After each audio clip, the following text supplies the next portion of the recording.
there are areas which perhaps I will not agree with him in his speech.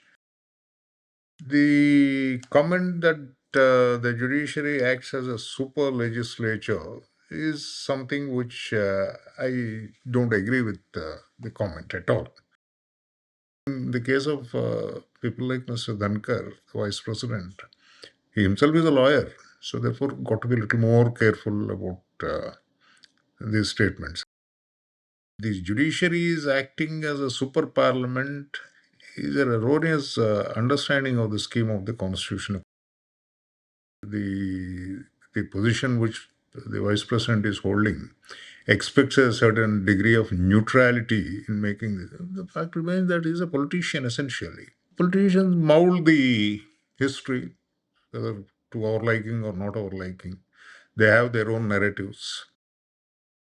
When governments are not happy with judges, they can resort to various modes of arm twisting.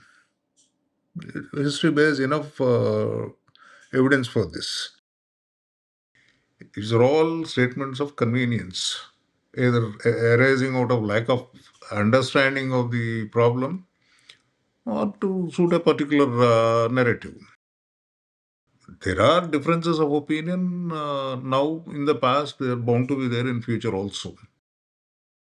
Sentiments apart, now it all stems from the colonial belief that the king can do no wrong. President being the supreme commander, the great highest authority under the constitution. Therefore, see, in a republic, there's nothing like how can you order the president or how can you direct, with due respect to the office, there's nothing like somebody being immune to any legal process.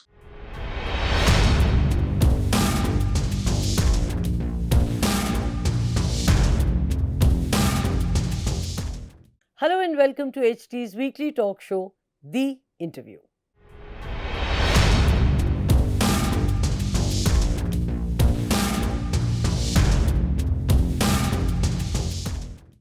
The Vice President of India has raked up an issue that has pitched the judiciary against the executive. His remarks followed the Supreme Court directing the President to act within 3 months of bills passed by the Tamil Nadu legislature and referred by the governor. The court ruled that a governor cannot withhold assent indefinitely. Vice President Jagdeep Dhankhar criticized the verdict on grounds that the country cannot have a situation where the judiciary directs the president. As if this was not enough, BJP MP Nishikant Dubey said that the Chief Justice of India is responsible for all civil wars in the country. Unprecedented, unethical, and defamatory to say the least. Is it right for a vice president to attack the judiciary? Is the judiciary directing the president? Is the executive undermining the judiciary? More importantly, is this attack a game plan to cut the judiciary to size? We have with us Justice Chelameswar, a former judge of the Supreme Court, to speak to us on this controversy in this edition of HD's weekly talk show, The Interview.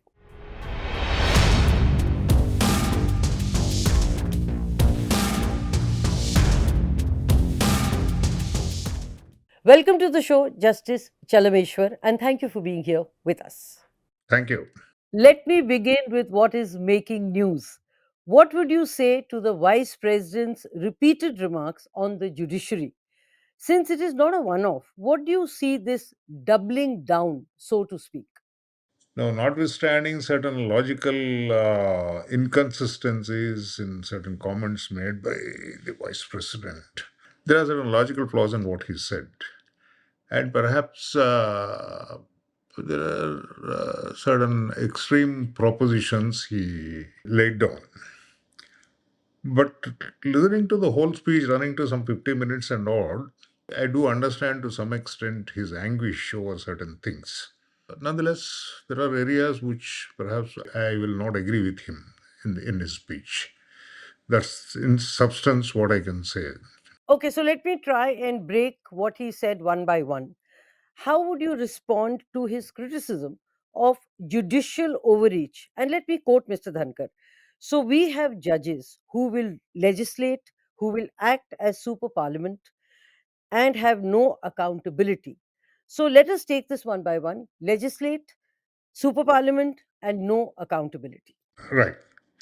Now, I think there is a mix up of issues here. Accountability is a totally different thing, it's a different problem altogether. The comment that the judiciary acts as a super legislature is something which I don't agree with the comment at all. You remember long back, late Mr. Nambudripad, EMS Nambudripad, made a statement the Supreme Court has become the third chamber and let us abolish it. You remember, and it led to a lot of, there's a contempt proceeding initiated against him. It's nothing new, but it depends on the understanding of the individual political leaders. Or the lack of understanding. To say that lack of understanding might be a little harsh word because it presupposes only we understand and they don't understand. Then they have a different understanding of the matter. And then please remember, just as judges are there by virtue of a constitutional process, each one of these office holders are there. They are holding a constitutional office who reach that place by a equally constitutional process. Therefore, we may enter a discussion, we may question their logic, or maybe in a given case, maybe we can point out some erroneous understanding of these things. But then, in the case of people like Mr. Dhankar, the Vice President, he himself is a lawyer, so therefore, got to be a little more careful about these statements. What about the 3 points: to legislate, act as a super parliament, and no accountability? I'll deal with the question of accountability separately at a later point of time. That the judiciary is acting as a super parliament is an erroneous understanding of the scheme of the constitution. Whether it's an error of understanding or, well, all said and done, politicians, notwithstanding the fact, the position which the vice president is holding expects a certain degree of neutrality in making this. The fact remains that he's a politician essentially. Politicians mold the history, whether to our liking or not our liking. They have their own narratives, and he believes that it is becoming a super parliament. In my view, it is not correct. The power of the state is divided among the three great branches of the state: the legislative branch, the executive branch, and the judicial branch. Under a system of a written constitution, particularly, each one of these branches has a specific role assigned to them. And the role assigned to the judiciary is to interpret the laws and the constitution and the laws. To say that it acts as a super parliament, I don't think is a comment which is consistent with the scheme of the constitution. See, one thing, logical inconsistency in the statement of Mr. Dhankar. If he sees the Supreme Court as a super parliament overriding the parliament, the same logic would apply to the governor who doesn't sign the bills passed by the legislature. Sitting on the bills for years together, the governor is also acting as a super parliament. That's all the Supreme Court was pointing out. You can't do this under the constitutional scheme. What about to legislate and accountability, which you said you will discuss later? It's a well settled principle in constitutional law that the courts do not legislate, they only interpret. But then, in a particular situation, the existing legal structure requires a particular result to be reached, and the person or the office holder who is responsible for giving effect to that legal position does not act. The court is only giving a declaration, yes, since there is a failure to act, we'll presume that, or we'll declare that it is done. And it is not unknown to law. Accountability? See, accountability, see, that's why I said there's a mix up of the issues. Now, accountability is a huge problem that it requires a huge debate. Throughout history, we have seen when governments are not happy with judges, they can resort to various modes of arm twisting. History bears enough evidence for this.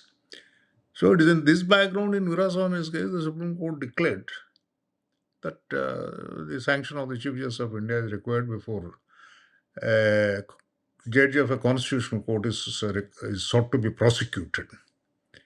Now, if that is considered to be a matter of lacking accountability, well, of course, the possibility is Parliament can always remove the basis of the judgment. And I don't want to give ideas in this matter, but then it's always possible the basis of a judgment, what is coming in the way of accountability according to the Vice President is only that judgment. Remove the basis of that judgment. There's a well-known constitutional process by which it can be done. You spoke of cases where the government is not happy with the judiciary. Do you see the present controversy a case in point of the government not being happy with the judiciary? Well, I don't know whether he's speaking there as a representative of the government or not, because they're sitting in the chair. Strictly is not supposed to be the mouthpiece of the government. Maybe I take them as the personal use of Mr. Dhankhar, the Vice President of India. Governments not being happy with judiciary, the number of instances are there in the history of this country. Not only this country, even a country like America, there were issues with the judiciary for the government. If you remember that Roosevelt's period, he propounded a court packing thing because he found some of the judgments of the American Supreme Court were inconvenient to the government of that day. Roosevelt announced a scheme of court packing, saying, I'll appoint more judges and then I'll choose my judges. Of course, nothing, it didn't fructify ultimately. That's a different matter, but it's nothing new. Even in India, we have a lot of these things. And you remember that old controversy in 1960s, after Golokana's judgment, the government of that day came out with call it a slogan or proposition, that we need a committed judiciary. A judiciary which is committed to the philosophy of the government. So this problem always is there. Anybody trying to regulate or structure the power is always an inconvenient person, whether it's an institution or an individual. And the executive and the legislative branches, the minute they face a situation where somebody is trying to regulate, at least in constitutional sense, regulate them, they'll naturally unhappy about it. There's more than one instance on that. Let me put this a little differently. Were the judges in this present case, in your view, overstepping when they said that constitutional functionaries must act within a reasonable time and actually setting a kind of a deadline of 3 months to take action? I don't find anything wrong with it. I am in total agreement with that expression. Now, you see, the logic and nowadays we hear all over in these things is, why are the courts not deciding things first? It's a huge debate. What is the infrastructure the court has? What is the population of this country? What is the number of cases and how many courts are there? These are all rhetorical issues. The problem is something much more deeper and it requires a full debate. These one-line attacks will not really help understand the situation. You know, the vice president also said that the president swears to protect and defend the constitution, unlike those swearing to quote unquote abide by it, clearly setting the pecking order. Let me quote the Constitution. The oaths prescribed for various offices are to be found in the third schedule of the Constitution. Now, let us look at the oath that is to be taken by any Chief Justice or a judge of the Supreme Court or High Court. It reads like this: form of oath or affirmation to be made by the judge of the Supreme Court.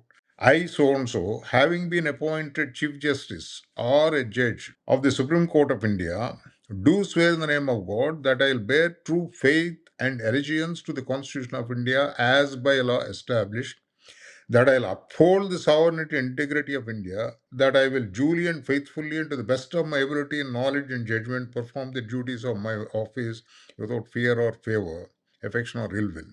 When the oath says, I'll duly and faithfully and to the best of my ability and knowledge and judgment perform the duties of my office. What is the duty of my office? Interpretation of the Constitution. The judges of the Constitutional Court are no less responsible for protecting the Constitution in that it is not this expression that matters, it's the substance that matters. Point taken, but I think Mr. Dhankar was saying that while the president swears to protect and defend, the others abide by the constitution. I think that's the distinction he's attempting to make. So, what is the Constitution? The interpretation of the Constitution is the job of the judiciary, not the president. So, when they are interpreting the Constitution and say that this is what the Constitution means, the language or the text of the Constitution, they are only protecting the Constitution. Now, in a given case, an interpretation given by a judge, a court, or a bench, or a judge, individual judge in a particular case, might be an erroneous interpretation. These are also matters of opinion. A famous American jurist, a man called Lawrence Tribe, he wrote a great text on the American Constitution. In the preface, he says, I do not consider the judgments of the Supreme Court to be synonymous with constitutional truth. The scholarship of the man comes in the next statement. Such passing finality as the judgments of the Supreme Court have is essentially a compromise between order and chaos, he says. So we have to accept somebody in the system, we have to accept some institution as the final interpreter of the Constitution.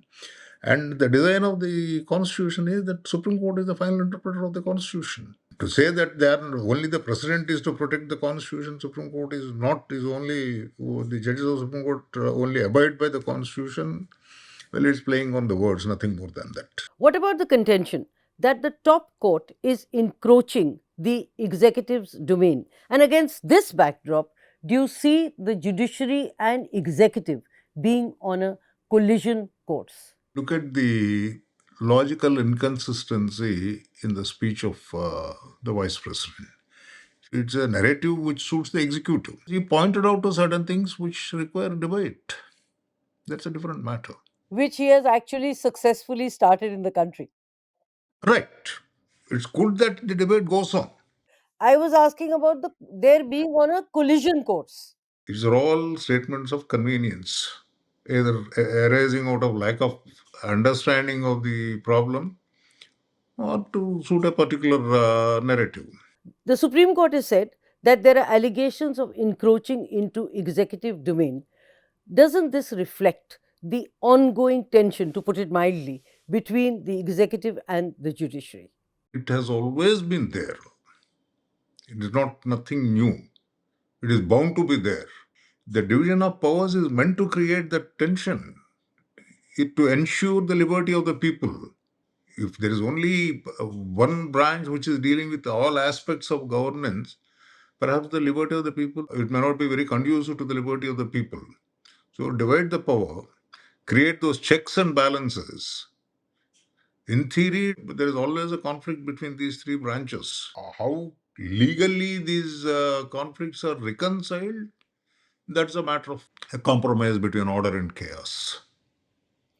So, it, in one sense, what you are saying substantiates the point of the executive and judiciary being on a collision course, or war path may be a very strong word. So, I would still say collision course. Collision is, well, there are differences of opinion now. In the past, they are bound to be there in future also. How these three branches reconcile their differences is a constitutional experiment. Do you agree with the view that the judiciary, and again I quote Mr. Dhankar, is directing the president? Sentiments apart, now it all stems from the colonial belief that the king can do no wrong. President being the supreme commander, the great highest authority under the constitution, therefore I'm only reminded of an old anecdote. During the Second World War, when Churchill wanted the American battleships to be put at the disposal of the British. As a part of that process, the American administration headed by Roosevelt insisted that certain islands closer to the American territory be surrendered to America. Churchill was not happy with the proposal. And then he wrote a letter to Robert Jackson, who eventually became a judge of the Supreme Court. He wrote to Jackson saying that empires do not bargain like this. Then Jackson made a cryptic response. Republics do, he said. See, in a republic, there's nothing like how can you order the president or how can you direct the, with due respect to the office, there's nothing like somebody being immune to any legal process. Insofar as prosecution is concerned, there is an immunity provided both in favor of the president and governor during the period they hold the office. That's it.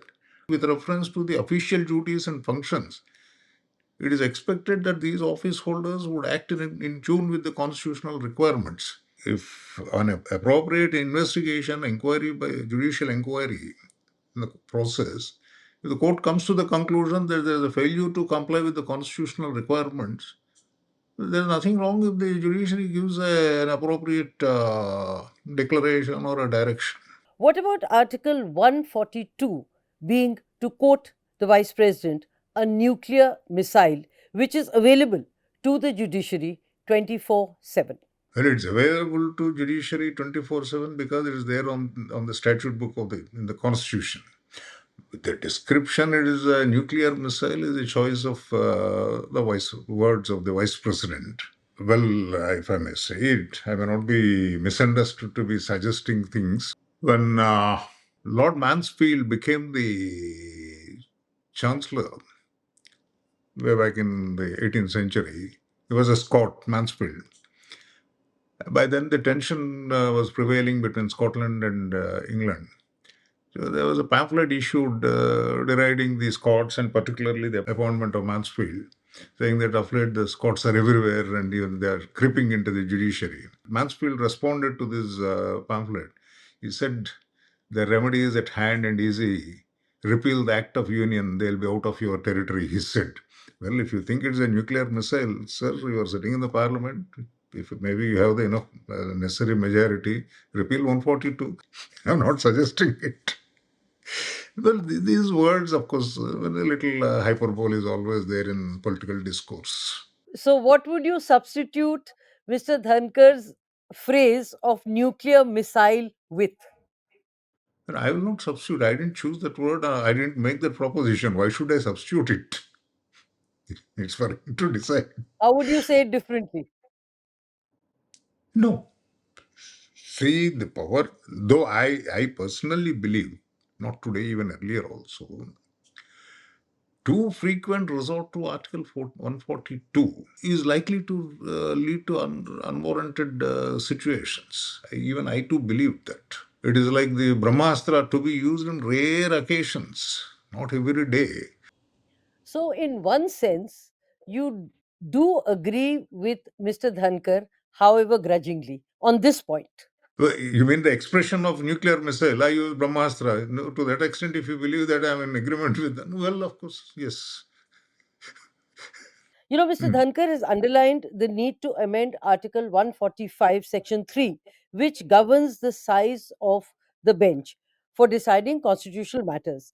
The Keshavanand Bharati case had a 13-judge bench in 1973, the highest in the history of the Supreme Court. So, what would you say to his suggestion of amending Article 145.3? Yes. 145. 3 is the minimum number of judges who are to sit for the purpose of deciding any case involving a substantial question of law as to the interpretation of the Constitution or for the purpose of hearing any reference under Article 143 shall be 5. This is the declaration under sub-article 3 of 145. Now, the minimum number of judges who are to sit for the purpose of deciding any case involving a substantial question of law as to the interpretation of Constitution or for the purpose of hearing any reference under 143 shall be 5. Yes, it doesn't require any amendment further. It's already there. It only requires an enforcement of this provision. Unfortunately, over a period of time, this provision is ignored by the Supreme Court. In fact, I am not the first one to say this. Delivering the first Saraladi Memorial Lecture way back in 1987 or 88, I don't remember, late Justice Hidayatullah, former Chief Justice of India, at that point of time, who was the Vice President occupying the same chair which Mr. Dhankhar is occupying today, he delivered that lecture in Hyderabad. He said the Supreme Court has become a two-judge court. It never happened in our days. Normally, the court sat in a bench of five judges. And over a period of time, for whatever XYZ reasons, the Supreme Court sits in division benches, two judges, three judges, mostly two judges. This is an aspect which requires an examination. It's not the question of amending the constitution, enforcing that provision. One view is that where governments fail, courts emerge as ultimate saviors. But the other is that the courts are overstepping their jurisdiction. What is your view on this? It all depends on the individual cases. There can be a standard answer to this. There are situations where, yes, the courts have stepped in rightly, where the other branches of the state fail to act. There are instances where perhaps the interference by the judiciary is avoidable. Both the situations are there, I know it. If any government says, either at the government of India or at the state government level, any judgment which is not agreeable to us is an encroachment by the judiciary on the executive functions, would be a very pernicious doctrine. Talking purely objectively, aren't Mr. Dhankar's views bordering on contempt and, in one sense, undermining the judiciary? No, contempt, I don't believe. Not because it's the vice president or Mr. Dhankar or something like that. Ultimately, the respect of the court depends not on the power to punish for contempt, but by its own performance. The punishing people for contempt would not solve the. And then, what is contemptuous about a statement or an opinion given by any individual What about undermining the judiciary? criticizing an institution? For information, madam, Britain abolished criminal contempt by legislation. There is no contempt in Britain, only civil contempt, that is enforcement of the orders. If somebody disobeys the order passed by the court, that is contempt. I had been a judge for 21 years. I never held anybody guilty of criminal contempt. Are these remarks the first of their kind in recent history Of course, they are. They are. and highly avoidable? Could be avoidable. More than avoidable, the publication given to it. Suppose if you are addressing a gathering, a limited this thing, an academic discussion, fine. But then making it public perhaps is avoidable. Is it really required? This attack on the judiciary seems a concerted effort to cut the judiciary to size. First, the vice president, and then BJP members of parliament. That's a political area and I don't want to enter it. I'm not in politics. I'm not going to contest an election. But what about the concerted effort? If two people can destroy the judiciary, if two people making statements can destroy the judiciary, well, I don't think judiciary is worth having that kind of a judiciary. It's not about destroying, but cutting the judiciary to size. That's what I'm saying. If two people can cut it to size, however high they are, then perhaps something more is required. You refuse to comment on the BJP MP's comments, but I'll try and push it further. Any MP for that. Why should I? I'm not in politics. Aren't Mr. Nishikant Dube's remarks that the Chief Justice of India is responsible for all civil wars in the country, damaging the credibility of the entire judiciary? The least I can say is a responsible statement. That's all I can say. I understand from the media that the party to which he belongs has already disowned that statement. So, therefore, why give so much of importance? But the party distancing from that statement is mere tokenism. The party or even the government should have cracked the whip for a direct attack on the Chief Justice of India. Once again, you're drawing me into politics. What the party should have done? Why? How can I decide? But the government should have cracked the whip, because after all, we are talking of the Chief Justice of India. I agree. Whether they should have done it or not, how can I say that? It's for them to decide what they would like to do. Finally, where do Mm. you see this battle of executive versus the judiciary? And I'm using a strong word, versus the judiciary, headed in the days ahead. It all depends on how the nation reacts to the situation. It's always ultimately it is for the people to decide what they want. No constitution, no institution can save the save the liberties of the people unless they are actively involved in the constitutional governance. As it is, a lot of people have been expressing their views, both the sides. Some in support of what the vice president said. In the sense, as I told you, I didn't see anything very untoward. Though, of course, the choice of the words was a little avoidable. Maybe holding such a high office should have been a little more. Perhaps certain expressions could have been avoided. That's all I can say. And a little bit of restraint. But yes, particularly when it's going to be published. But how would you Mm. personally see this playing out? See, perhaps a much larger debate is called for in this. What is going right and what is going wrong? There is something wrong. How to correct it? It requires a debate, not these hit and run basis comments here and there. On that note, Justice Chelameswar, thank you very much. Thank you for your time. And thank you for agreeing to speak on this controversial subject. Thank you.